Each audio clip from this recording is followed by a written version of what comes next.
नमस्कार, देश दिन भर देख रहा है आपके साथ मैं हूं ऋतु। बुलेटिन की शुरुआत करेंगे बड़ी और महत्वपूर्ण खबर के साथ। केंद्रीय मंत्री पीयूष गोयल ने नई विदेश व्यापार नीति 2023 को लॉन्च किया है।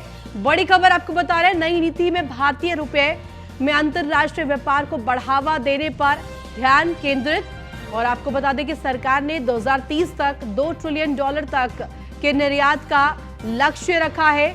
नई विदेश व्यापार नीति 1 अप्रैल से लागू होगी और अब इस पर लगातार काम भी किया जा रहा है। तमाम तैयारियां पूरी की जा रही है। 1 अप्रैल से ये नई विदेश व्यापार नीति लागू कर दी जाएगी। सरकार ने 2030 तक $2 ट्रिलियन तक के निर्यात का लक्ष्य रखा है। एक्सपोर्ट पर खासा ध्यान इस वक्त सरकार का दिखाई दे रहा है। केंद्रीय मंत्री पीयूष गोयल ने ये विदेश व्यापार नीति 2023 को लॉन्च किया है और अब 1 अप्रैल से ये नई नीति, नई विदेश व्यापार नीति लागू हो जाएगी, जिसको लेकर तमाम तैयारियां की जा रही है।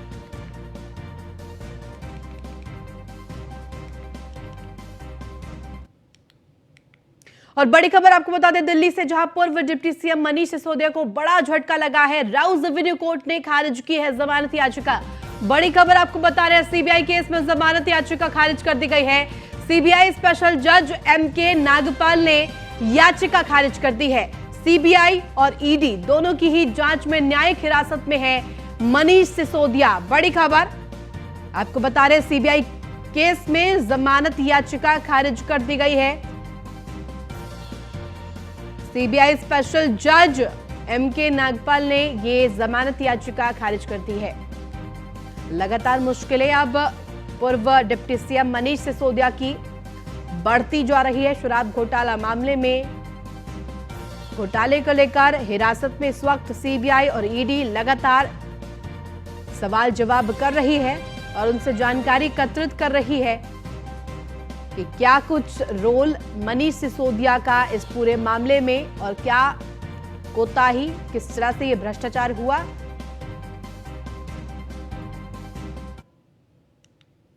और बड़ी खबर बंगाल से आपको बता दें, हावड़ा में लगातार दूसरे दिन हिंसा हुई है। शिवपुर में एक बार फिर 2 गुटों के बीच पथराव। और यह बड़ी खबर आपको बता रहे, छतों से सड़कों पर फेंके गए पत्थर। रामनवमी पर शोभा यात्रा के दौरान लोगों ने पथराव किया था। यूं तो कई बार ऐसे मामले सामने आए हैं। रामनवमी के दिन पथराव की तस्वीरें सामने आई है। दिल्ली से पिछले साल सामने आई थी और अब बंगाल से ये ताजा तस्वीरें। आज भी हो रहे हैं प्रदर्शन और पथराव। कई प्रदर्शनकारियों ने कई गाड़ियों में तोड़फोड़ की। प्रदर्शनकारियों ने कई गाड़ियों में आग लगा दी है। तस्वीरें आपको लगातार हम दिखा रहे हैं।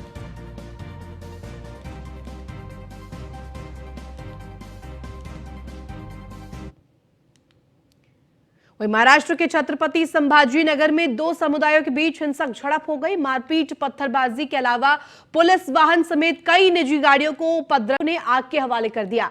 आपको बता दें, वही घटना की सूचना मिलते ही पुलिस एक्शन में आ गई और घटना के लिए जिम्मेदार लोगों की धर पकड़ के लिए पुलिस ने 10 टीम का गठन भी किया है और अब तक 500 से अधिक लोगों पर केस भी दर्ज कर लिया गया है, जिसके बाद तमाम तफ्तीश में और जांच में पुलिस जुट गई है।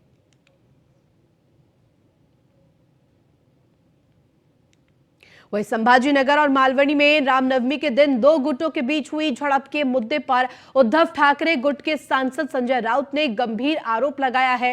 उन्होंने कहा कि यह सब कुछ सरकार के इशारे पर हुआ है। राउत ने कहा कि हमारी सरकार के समय में इस तरह का कोई भी दंगा या तनाव की स्थिति उत्पन्न नहीं हुई थी। बता दें कि महाराष्ट्र के संभाजी नगर में रामनवमी पर हुए उपद्रव में एक शख्स की मौत हो गई। वही अमृतपाल सिंह का एक और वीडियो सामने आया है। वीडियो में जत्थेदार हरप्रीत ज्ञानी का धन्यवाद करता नजर आया है अमृतपाल। आपको बता दें, जल्द ही आऊंगा लोगों के सामने, सीधे तौर पर कहता हुआ दिखाई दिया है अमृतपाल सिंह। और ऐसे में मैं चड्डी कला में हूं और ऐसे में पंजाब पुलिस को बड़ी सफलता हाथ लगी है। पंजाब पुलिस की गिरफ्त में अमृतपाल सिंह का मददगार जोगा सिंह अब आ गया है। ਪਹਿਲੀ ਦੀ ਮੇਰੀ ਆਦਤ ਨਹੀਂ ਵੀ ਨਾ ਬੈਠ ਕੇ ਸਾਹਮਣੇ ਸਾਹਮਣੇ ਵੀਡੀਓ ਬਣਾਵਾਂ। ਤੁਸੀਂ ਪੁਰਾਣੀਆਂ ਵੀਡੀਓ ਦੇਖੋਗੇ ਉਹਦੇ 'ਚ ਵੀ ਮੈਂ ਕੈਮਰੇ ਵੱਲ ਬਹੁਤਾ ਵੇਖਦਾ ਨਹੀਂ ਹੁੰਦਾ। ਸੋ ਪਹਿਲੀ ਗੱਲ ਜਿਹੜੀ ਮੁੱਖ ਮੁੱਦੇ ਵਾਲੀ ਗੱਲ ਆਪਾਂ ਕਰਨੀ ਹੈ, ਇੱਕ ਤੇ ਆਪਾਂ ਹਰ ਚੀਜ਼ ਨੂੰ ਕਨਸਪੀਰੇਸੀ ਨਹੀਂ ਸਮਝਣਾ। ਸਤਿਗੁਰੂ ਸੱਚੇ ਪਾਤਸ਼ਾਹ ਦੀ ਓਟ ਸਦਕਾ ਆਪਾਂ ਗੁਰੂ ਦੀ ਖੇਡ ਨੂੰ ਵੱਡਿਆ ਸਮਝੀਏ। ਇਹ ਨਹੀਂ ਵੀ ਆਪਾਂ ਮਤਲਬ ਹਿੰਦੁਸਤਾਨ ਦੀ ਸਰਕਾਰ ਨੂੰ ਜਾਂ ਪੁਲਿਸ ਨੂੰ ਵੱਡਿਆ ਸਮਝਣ ਲੱਗ ਪਈਏ। ਕਲਗੀਧਰ ਪਾਤਸ਼ਾਹ ਦੀ ਜਿਹੜੀ ਕਰਾਮਾਤ ਨੂੰ ਵੱਡਿਆ ਸਮਝੀਏ। ਏਡੇ ਕਿਰੇ ਸਤਿਗੁਰੂ ਸੱਚੇ ਪਾਤਸ਼ਾਹ ਨੇ ਜੇ ਕੱਢਿਆ ਤੇ ਉਹ ਕਿਸੇ ਮਕਸਦ ਵਾਸਤੇ ਕੱਢਿਆ। ਜਿਨ੍ਹਾਂ ਨੂੰ ਇਹ ਲੱਗਦਾ ਵੀ ਮੈਂ ਕੋਈ ਭਗੌੜਾ ਹੋ ਗਿਆ ਤੇ ਮੈਂ ਆਪਣੇ ਸਾਥੀਆਂ ਨੂੰ ਛੱਡ ਗਿਆ, ਇਹ ਗੱਲ ਦਾ ਭੁਲੇਖਾ ਕੋਈ ਆਪਣੇ ਮਨ 'ਚ ਨਾ ਰੱਖੇ। ਦੇਖੋ, ਨਾ ਤੇ ਮੈਂ ਮਰਨ ਤੋਂ ਡਰਾਂ, ਮਰਨ ਲਿਖਾਏ ਮੰਡਲ ਮੇ ਆਏ, ਇਸ ਬਾਣੀ ਦੇ ਜਿਹੜੇ ਬਚਨ ਨੇ ਇਹ ਤੇ ਪੂਰਾ ਪਹਿਰਾ ਦੇ ਰਹੇ ਆ। ਜਿੱਦਣ ਸੰਸਾਰ ਤੇ ਆ ਗਏ ਉਦਣ ਮੌਤ ਦਾ ਜਿਹੜਾ ਰਾਹ ਉਹ ਸ਼ੁਰੂ ਹੋ ਜਾਂਦਾ, ਇਹ ਤੋਂ ਕੋਈ ਬਚ ਨਹੀਂ ਸਕਦਾ। ਪਰ ਮੇਰੀ ਸੰਗਤਾਂ ਨੂੰ ਇੱਕ ਅਪੀਲ ਹੈ, ਮੈਂ ਜੇ ਅੱਜ ਬਾਹਰ ਹੈ, ਸਤਿਗੁਰੂ ਸੱਚੇ ਪਾਤਸ਼ਾਹ ਨੇ ਜੇ ਮੈਨੂੰ ਬਾਹਰ ਰੱਖਿਆ ਹੈ ਇਸ ਘੇਰੇ ਤੋਂ, ਤੇ ਉਹਦਾ ਅਰਥ ਇਹ ਹੈ ਵੀ ਮੈਂ ਆਪਣੇ ਸਾਥੀਆਂ ਲਈ, ਕੌਮ ਦੇ ਨੌਜਵਾਨਾਂ ਲਈ ਤੇ ਕੌਮ ਦੇ ਹਿੱਤਾਂ ਲਈ ਕੁਝ ਕਰ ਸਕਾਂ।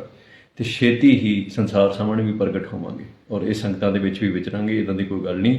ਮੈਂ ਉਹਨਾਂ 'ਚੋਂ ਨਹੀਂ ਹੈਗਾ ਵੀ ਜਿਹੜਾ ਕਹਿਣਗੇ ਮੁਲਕ ਛੱਡ ਜਾ ਜੀ, ਮੁਲਕ ਛੱਡ ਕੇ ਬਾਹਰ ਚਲਾ ਗਿਆ, ਉਹ ਹੁਣ ਬਾਹਰੋਂ ਜਾ ਕੇ ਲੋਕਾਂ ਨੂੰ ਵੀਡੀਓ पा के मैसेज देंगे। वही खबर राजस्थान के जयपुर से है, जहां मुख्यमंत्री अशोक गहलोत के मुख्यमंत्री निवास पर भारतीय विदेश सेवा के प्रशिक्षु अधिकारियों ने शिष्टाचार भेंट की। सीएम गहलोत ने अधिकारियों को शुभकामनाएं देते हुए उज्जवल भविष्य के लिए कामना की। उन्होंने कहा कि प्रशिक्षण काल किसी भी अधिकारी कर्मचारी के लिए सेवा की शुरुआत का महत्वपूर्ण अंग होता है। समाज के सभी वर्गों के कल्याण की भावना से कार्य करें। वहीं इस मौके पर कई बड़े अधिकारी भी मौजूद रहे।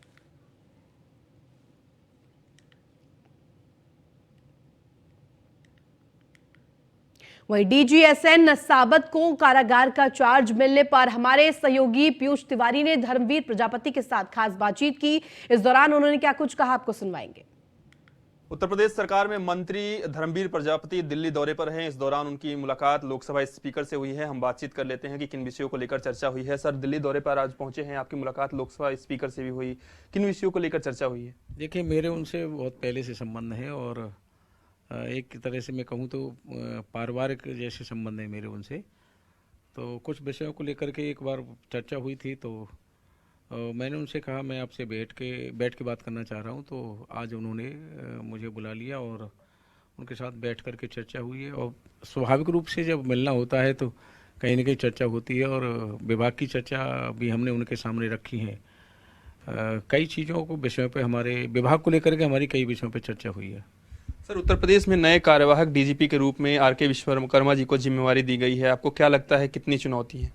देखिए, मेरी उनको बहुत बहुत मंगल कामना और बहुत सुलझे हुए अधिकारी हैं और अच्छा चलाएंगे, मुझे भरोसा है पूरा कि अभी जो है भर्ती बोर्ड के डीजीपी थे वो। डीजीएसएन साबत को कारागार का चार्ज दिया गया है, क्योंकि आप भी इसी मंत्रालय से जुड़े हुए हैं, किस तरीके से देखते हैं, कैसे अधिकारी हैं वो, क्या कुछ चुनौतियां रहने वाली हैं? देखिए, चुनौतियां तो हम एक साल से हो ही गया है हमें सबको देखते देखते, और जब वो आएंगे और साथ काम करेंगे तो अच्छा है और मिलकर के काम करेंगे, विभाग को आगे ले जाएंगे। सर, अतीक अहमद की अगर हम बात करें तो जिस तरीके से लंबी चर्चा हुई, कई दिनों से ये पूरा प्रकरण चर्चा में रहा है। अतीक अहमद के भाई अशरफ ने ये आरोप लगाया है कि 2 सप्ताह के अंदर जेल से निकालकर एक अधिकारी हमको मार देंगे, ये आरोप लगाया है पत्रकारों से बातचीत करते हुए। आपको क्या लगता है कि वाकई में जेल से निकाल कर मार दिया जाएगा? कौन अधिकारी ऐसा है जबरदस्ती निकाले, कौन कानून हाथ में ले लेगा? ये सब कहने की बातें हैं, मनगढ़ंत बातें हैं। और कहीं न कहीं कानून व्यवस्था जिस तरह से माननीय मुख्यमंत्री के नेतृत्व में स्थापित हुई है उत्तर प्रदेश में, तो आतताइयों को थोड़ा भय है। तो कहीं न कहीं वो अनर्गल बयान देते रहते हैं और कोई भी कानून अपने हाथ में नहीं लेता। कानून व्यवस्था उत्तर प्रदेश में मजबूत है और कायम है और आगे रहेगी भी। एक आखिरी सवाल रहेगा सर, उत्तर प्रदेश में निकाय के चुनाव होने वाले हैं, भारतीय जनता पार्टी की किस तरीके से तैयारी है? क्योंकि अगर हम अखिलेश यादव की बात करें तो वो कहीं ना कहीं जयंत चौधरी के साथ मिलकर एक रणनीति कहीं ना कहीं बनाई जा रही है, आपको लगता है कि इसको लेकर भी एक चुनौती होगी? चुनौतियों को स्वीकार करने की भाजपा के कार्यकर्ताओं को आदत है। हम लोग बहुत समय से चुनौतियां झेल रहे हैं। धन्यवाद सर। तो ये थे हमारे साथ उत्तर प्रदेश सरकार में मंत्री धर्मवीर प्रजापति जी, जिनका साफ तौर पे कहना है कि चाहे प्रधानमंत्री नरेंद्र मोदी है या उत्तर प्रदेश सरकार के मुख्यमंत्री योगी आदित्यनाथ हो, दोनों ही कर्मयोगी है और निश्चित रूप से जनता जो है वो इस बार भी कहीं ना कहीं बीजेपी को आशीर्वाद देगी। वीडियो में राम त्रिपाठी के साथ पीयूष तिवारी, नई दिल्ली। वहीं निकाय चुनाव को लेकर विधायकों की नितिन गडकरी से मुलाकात समेत प्रदेश में बढ़ते टोल टैक्स और महंगाई जैसे मुद्दों को लेकर हमारे संवाददाता पीयूष तिवारी ने आरएलडी प्रमुख और राज्यसभा सांसद जयंत चौधरी के साथ खास बातचीत की, आपको सुनवाएंगे। उत्तर प्रदेश की सड़कों पर अब चलना महंगा हो जाएगा। हमारे साथ बातचीत करने के लिए आरएलडी प्रमुख और राज्यसभा सांसद जयंत चौधरी जी हैं। सर, टोल टैक्स महंगा होने जा रहा है। महंगाई की मार पहले से भी जनता झेल रही है अन्य चीज़ों में, अब टोल टैक्स भी महंगा होने जा रहा है। किस तरीके से देखते हैं आप, क्या कुछ कहेंगे? देखिए, जन सुविधाएं हैं और जब ये महंगी होती हैं उसका प्रभाव हर वर्ग पर पड़ता है। बड़े अमीर लोग, बड़ी गाड़ियों में चलने वाले लोग तो इन चीज़ों को दे सकते हैं, लेकिन जिनको नौकरी के लिए, पेशे के लिए, व्यापार के लिए रोज़ आना जाना है, क्योंकि एनसीआर क्षेत्र में यही काम ज़्यादातर घरों में रह गया है, तो इस काम से बहुत लोग जुड़े हुए हैं। बहुत लोग दिल्ली आते हैं, बहुत बच्चे पढ़ने जाते हैं अपनी यूनिवर्सिटी में, कॉलेजेस में। किसान अपनी फसल को लेकर उन्हीं रास्तों पे चलता है। तो जब टोल बढ़ता है तो निश्चित सभी पे एक खराब प्रभाव असर जाता है। सर, टोल की बात कर रहे हैं तो अभी आपकी हाल ही में मुलाकात केंद्रीय मंत्री नितिन गडकरी जी से हुई है। किन विषयों को लेकर चर्चा हुई? दिल्ली देहरादून जो एक्सप्रेसवे बन रहा है, कई शामली जो बाईपास एरिया है, मुजफ्फरनगर का जो इलाका, उसमें लग रहा है डिज़ाइन की कुछ शिकायतें आई हैं कि जिस तरह से इंटरचेंज होना चाहिए था वो नहीं बन पाया। जैसे शामली में कलेक्ट्रेट अब जहाँ बन गया है, बहुत बड़ी भीड़ वहाँ से निकल के आती है, लेकिन जो टकराव हाईवे से बन रहा है वहाँ ऐसा महसूस हो रहा है कि एक्सीडेंट हो जाएंगे, क्योंकि जिस तरह का ट्रैफिक उस एक्सप्रेसवे पे आएगा उसके लिए वो उसका डिज़ाइन पर्याप्त नहीं है। तो इस तरह की जो शिकायतें थी हमने रखी हैं, और दिल्ली मेरठ एक्सप्रेसवे को लेकर भी कुछ चीज़ें थी जो लोग चाहते थे, स्थानीय वहाँ गांव के लोग, कि हमें एक्सेस मिल जाए, एक्सप्रेसवे का लाभ हम उठा पाएँ। तो हमने वो बातें उनके संज्ञान में लाए। उनके अधिकारी वहाँ मौजूद थे। हमारे प्रतिनिधिमंडल में हमारे जो विधानमंडल दल के नेता हैं, राजपाल बालियान जी, और इन क्षेत्रों के विधायक और प्रतिनिधि साथ गए थे। सर, क्या आश्वासन मिला केंद्रीय मंत्री जी की ओर से? देखिए, बात तो मीठी करी उन्होंने, अब देखते हैं कितना वो अमल कर पाते हैं। सर, एक आखिरी सवाल रहेगा। उत्तर प्रदेश में निकाय चुनाव होने वाले हैं, किस तरीके से आपकी पार्टी की और समाजवादी पार्टी की खासतौर पर तैयारी है? देखिए, हमारी तरफ से हमने एक समिति का गठन किया था जो समन्वय बनाए। हमारे अलायंस पार्टनर्स के साथ बैठक उनकी जारी चल रही है अभी भी, क्योंकि सपा ने भी एक कमेटी बनाई है, और दोनों दल के इस समिति के सदस्यों ने बैठक ली है। अब क्योंकि आरक्षण की एक प्रक्रिया चल रही थी, अब उसको लग रहा है कि फाइनल रूप उसने ले लिया है। बहुत जल्दी उम्मीद है कि तारीख भी घोषित हो जाएंगी चुनाव की, तो सब लोग अपने तैयारियों में जुटे हैं। धन्यवाद सर। तो ये थे हमारे साथ आरएलडी प्रमुख और राज्यसभा सांसद जयंत चौधरी जी, जिनका साफ तौर पर कहना है कि सभी लोग अपनी तैयारियों में जुटे हुए हैं। वीडियो राम त्रिपाठी के साथ पीयूष तिवारी, नई दिल्ली। खबर बिहार के पटना से है, जहां तेजस्वी यादव ने कैबिनेट की बैठक में नीतीश कुमार के द्वारा लिए गए निर्णय के बारे में बताते हुए कहा कि हम मुख्यमंत्री और ऊर्जा मंत्री को धन्यवाद देते हैं।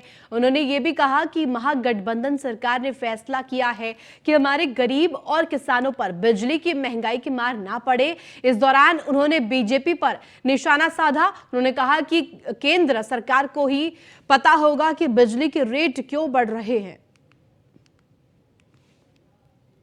बच्ची के दादा ने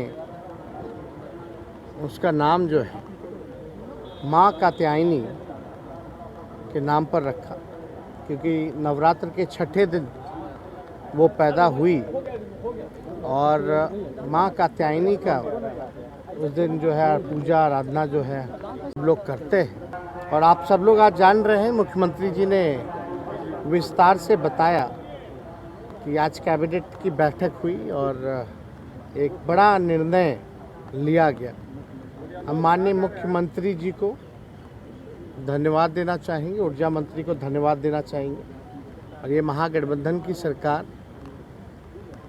ताकि गरीबों पर, किसानों पर जो बिजली की महंगाई की मार ना पड़े, इसलिए बिहार सरकार, महागठबंधन सरकार ने निर्णय लिया कि 13,000 करोड़ की सहायता हम लोग जो है। खबर बिहार के पटना से है, जहां मैट्रिक रिजल्ट के घोषणा को लेकर शिक्षा मंत्री ने सभी शिक्षकों और माता पिता को धन्यवाद किया। उन्होंने बताया कि पिछले बार की तुलना में इस बार 1.6% ज्यादा बच्चे परीक्षा में पास हुए हैं। वहीं बिहार ने पूरे देश में सर्वप्रथम रिजल्ट को प्रकाशित किया है और पहला स्थान प्राप्त किया है।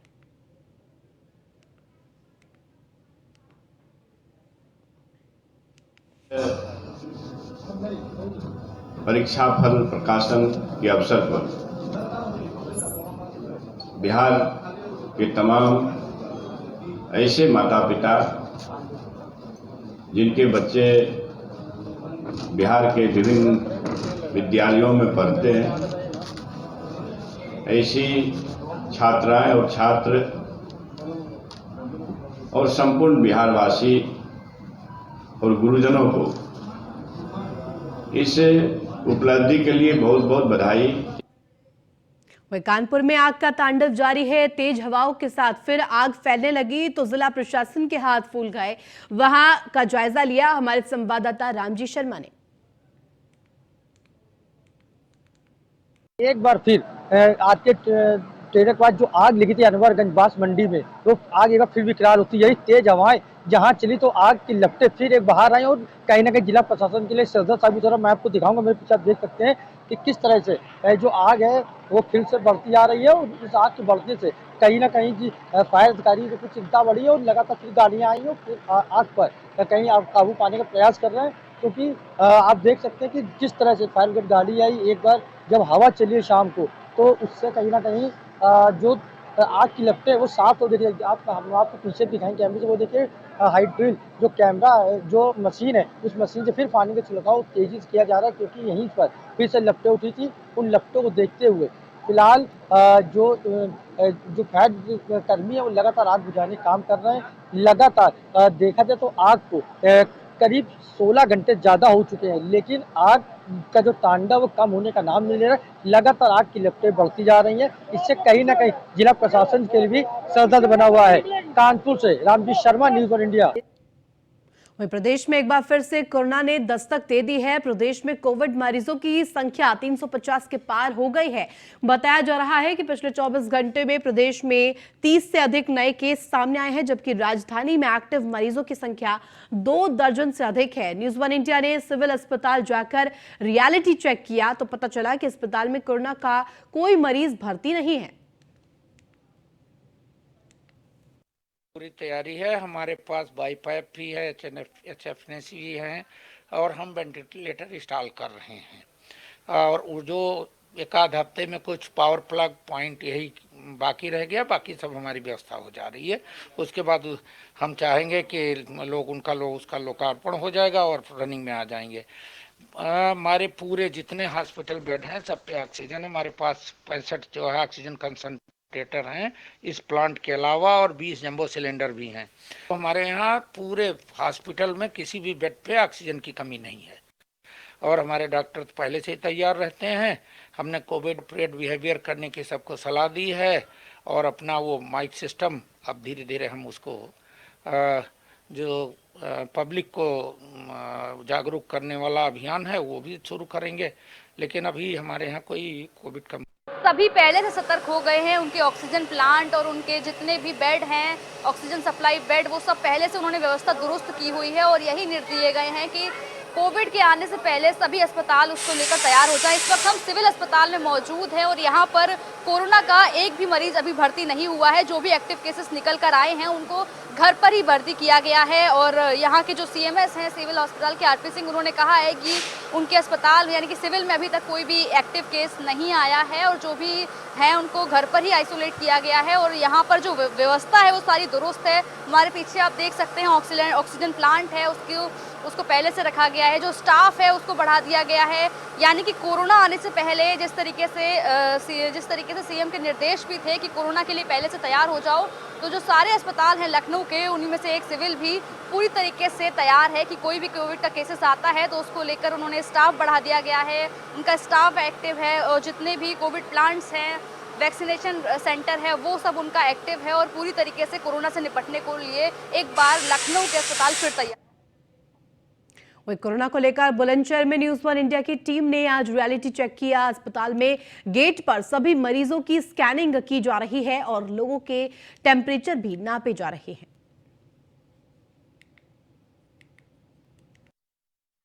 उच्च अधिकारियों द्वारा जो निर्देश दिए गए हैं कि जितने भी पेशेंट हैं खांसी जुकाम बुखार या ILI के जिसको बोलते हैं, जो इन्फ्लुएंजा टाइप जो पेशेंट हैं उनकी लाइन लिस्टिंग करना, साथ में जो है उनकी स्क्रीनिंग प्रॉपर वे में स्क्रीनिंग हो और उनके टेस्ट हों, RT-PCR टेस्ट हो और उसी के हिसाब से जो है उनका ट्रीटमेंट हो। अगर उसमें कोई पेशेंट पॉजिटिव आता है, हमने कुछ बेड रिज़र्व भी कर रखे हैं अपने, सिर्फ वो कोविड पेशेंट के लिए हैं। पर्याप्त मात्रा में अस्पताल में ऑक्सीजन उपलब्ध है। स्कैनिंग की जा रही है पर डे जितने भी ILI के पेशेंट होते हैं उसमें से 40 भी हो सकते हैं, 50 भी हो सकते हैं, जो भी खांसी जुकाम बुखार के हैं, सभी की टेस्टिंग हो रही है। कोरोना पेशेंट को लेकर उत्तर प्रदेश सरकार ने हाई अलर्ट घोषित करा है। तमाम सरकारी हॉस्पिटलों में कोविड को लेकर दिशा निर्देश दिए गए हैं। आप देख सकते हैं कि यहाँ पर मरीज अपना पर्ची ले रहे हैं और साफ साफ निर्देश दिए गए हैं अधिकारी की तरफ से, जो भी यहाँ पर मरीज आएगा वो स्कैनिंग होगी और मास्क लगाना ज़रूरी है। हालांकि ये तस्वीरों में आप देख सकते हैं कि मास्क तो नहीं है परंतु स्कैनिंग की जा रही है।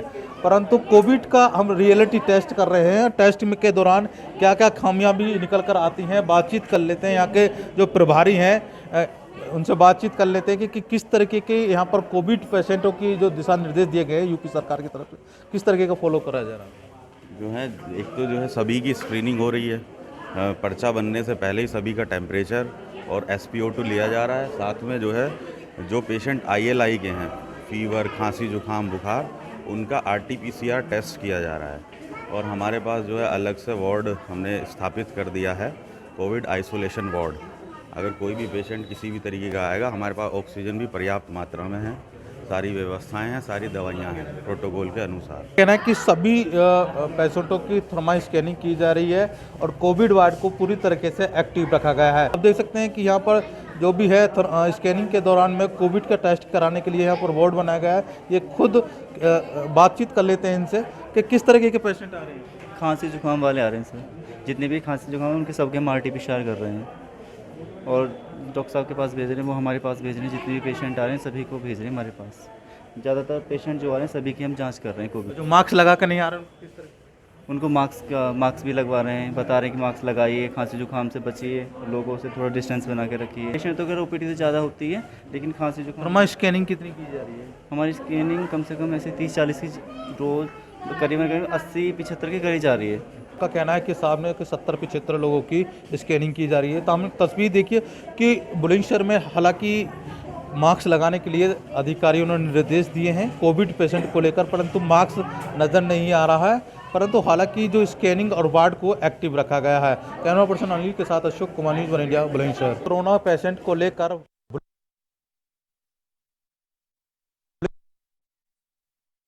बुलंदशहर के अब देख सकते हैं कि ये तस्वीर हैं कि अस्पताल में एक कोविड वार्ड बनाया गया है ताकि जो कोविड पेशेंट होगा उनके लिए व्यवस्था के लिए न्यूज़ 1 इंडिया रियलिटी चेक कर रहा है। अब देख सकते हैं कि तस्वीरों में ये कोविड के लिए वार्ड बनाया गया है। बाकायदा यहाँ पर बेड है और उस बेड के ऊपर चादर है, कंबल है और ऑक्सीजन के लिए कंसंट्रेशन ऑक्सीजन मशीन लगाई गई हैं, हर बेड पर लगाई गई हैं ताकि कोविड जो मरीज हैं उनको किसी भी तरीके के कोई भी सामना नहीं करना पड़े। हालांकि अब जिस तरीके के उत्तर प्रदेश सरकार ने निर्देश दिए हैं कि लगातार कोविड को लेकर जिला अस्पताल हो, तमाम CSC प्रभारी हो, उन पर व्यवस्था सुनिश्चित करी जाए। अस्पताल में ऑक्सीजन प्लांट भी लगाया गया है और ऑक्सीजन पूर्ण रूप से पूरी बताई जा रही है कि कोई भी कमी नहीं हो ऑक्सीजन की, जिसकी तरह पिछले साल भी ऑक्सीजन को लेकर काफ़ी हाहाकार हुआ था। ऑक्सीजन के लिए पर्याप्त ऑक्सीजन की पिछले साल हाहाकार हुई थी, जिसके लेकर सरकार ने तमाम जितने भी CSC अस्पताल हैं उन पर प्लांट लगाया है। आप देख सकते हैं कि ऑक्सीजन मिली फोल्ड ऑफिसर है, यहाँ फोल्ड गार्ड है, यहाँ पर ऑक्सीजन सिलेंडर रखे गए हैं ताकि कोविड जो भी मरीज निकल के आएगा जिसका ऑक्सीजन गिरता है तो तमाम व्यवस्था सुनिश्चित की जाए, तमाम ऑक्सीजन दिया जाए। देख सकते हैं कि अस्पताल में ऑक्सीजन प्लांट भी लगाया गया था जब किल्लत हो रही थी ऑक्सीजन को लेकर। सभी अस्पतालों में, सरकारी अस्पतालों में प्लांट लगाया है, यहाँ पर भी प्लांट लगाया गया है। ऑक्सीजन की जो किल्लत है वो दूर रखी गई है, जो भी यहाँ पर काफ़ी क्षमता में ऑक्सीजन प्राप्त होती है और हर समय पर्याप्त ऑक्सीजन पेशेंटों को देने के लिए ये प्लांट लगाया गया था। अब देखना होगा कि जिस तरह के उत्तर प्रदेश में कोविड को लेकर हाई अलर्ट पर मोड पर रखा गया है, वहीं प्रशासनिक अधिकारी को और अस्पताल के जितने भी प्रभारी हैं कोविड के, उनको पूरी तरह से एक्टिव रखा गया है। बुलंदशहर। तो इसी के साथ फिलहाल देश दिन भर में बस इतना ही। आप देखते रहें न्यूज़ 1 इंडिया।